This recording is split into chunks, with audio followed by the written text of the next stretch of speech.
Aujourd'hui, les travailleurs de la Poste sont dans une action de sitting devant leur direction générale.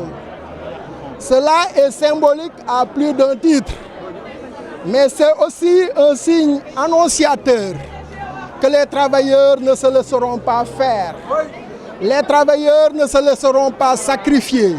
Et cette politique de diabolisation, cette politique de pourrissement de la situation à la Poste, pour ensuite amener des réformes impopulaires, nous l'avons détecté et les travailleurs diront non à cela. Mais la malgouvernance qui sévit dans cette entreprise-là, cette malgouvernance chronique qui, sous toutes ses déclinaisons, montre à suffisance que la Poste est à l'agonie du fait de ses directeurs généraux. L'actuel directeur général n'a de préoccupation que sa personne. L'actuel directeur général n'a de préoccupation que la conquête de sa mairie. Et il veut l'asseoir sur la dilapidation de nos ressources avec un recrutement abusif qui est multiforme. Des prestataires de services sont recrutés, qui sont des fonctionnaires. Je n'en veux pour preuve le secrétaire général qui est un professeur d'université qui perçoit 2 salaires. Il y a aussi son adjoint à la mairie de Kolda qui est resté à Kolda et qui perçoit un salaire à la Poste. Le directeur général n'a de préoccupation que d'explorer des niches qui peuvent lui permettre d'octroyer des marchés à des proches. Il y a des marchés inopportuns qui est en train d'engloutir les ressources de l'entreprise. On est dans une tension de trésorerie. Et tout le monde sait aujourd'hui que le principal responsable, c'est l'État qui nous doit de l'argent. Il est en train de rembourser. La première manne qui a été versée à la Poste a été engloutie par véritablement les pratiques gabégiques du directeur général. Hier, j'ai été accroché par l'autorité qui m'a informé et je l'ai vérifié. Et ça y est dans les comptes de la Poste que 15 milliards ont été versés à la Poste.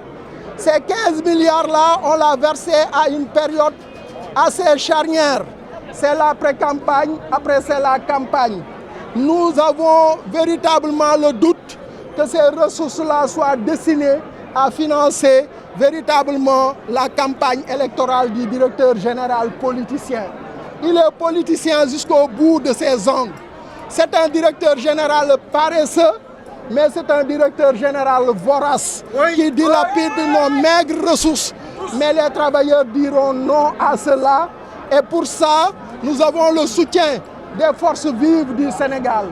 Je note la présence de nos camarades de Sonatel, les 2 syndicats à travers l'intersyndical, en les personnes de Mohamed Lamine Badji, mais aussi de notre camarade et jumelle Rose, et sont aussi là, mais aussi nos camarades d'autres syndicats de la Poste se sont joints à nous. La présidente des femmes du Sud-Poste est là, nous saluons sa présence. Mais notre camarade Masdien, il est aussi là, nous saluons sa présence.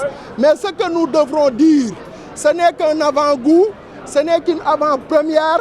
Les travailleurs vont se mobiliser comme ils l'ont fait ici, partout dans les régions pour protéger leur entreprise. Je lance un appel solennel au président de la République pour qu'il prête une oreille attentive aux travailleurs de la Poste. Personne ne peut lui décrire la situation mieux que les travailleurs que nous sommes. Oui. Et tout ce qui se passe dans cette entreprise-là, nous sommes au courant. Parce que c'est par nous que ces forfaits-là sont réalisés. Donc je vous dis, je dis au président de la République que le principal problème de la Poste, ce n'est pas un problème d'orientation stratégique, mais c'est plutôt un problème de gestion. Mais c'est plutôt un problème d'investissement fallacieux, hasardeux, qui engloutit nos ressources. Aujourd'hui, le ministre est sorti. Il a parlé en marge de la session de la loi des finances rectificatives pour dire qu'ils n'ont plus rien, ils ne doivent plus rien à la Poste. Je pense qu'au niveau de responsabilité où il est, avancer ces choses aussi légères, je pense que ne doit pas émaner d'un ministre de la République. Idem pour le ministre de tutelle technique qui nous laisse à la merci véritablement de cette bande de voraces, de cette bande de copains qui est en train véritablement de dilapider les maigres ressources qui nous restent. Aujourd'hui, les travailleurs sont stressés. Ils sont impuissants face à la demande de la clientèle. Ce n'est pas par rapport à leur manque d'engagement, ce n'est pas par rapport à leur manque de professionnalisme, mais c'est par rapport à, véritablement à l'irresponsabilité de la direction générale et par ricochet l'irresponsabilité de l'État qui veut nous mener dans une stratégie de pourrissement pour ensuite amener des réformes nous l'avons détecté. Hier, j'ai lu à travers Facebook quelqu'un qui est très... je veux le nommer, il s'appelle Amadou Diallo.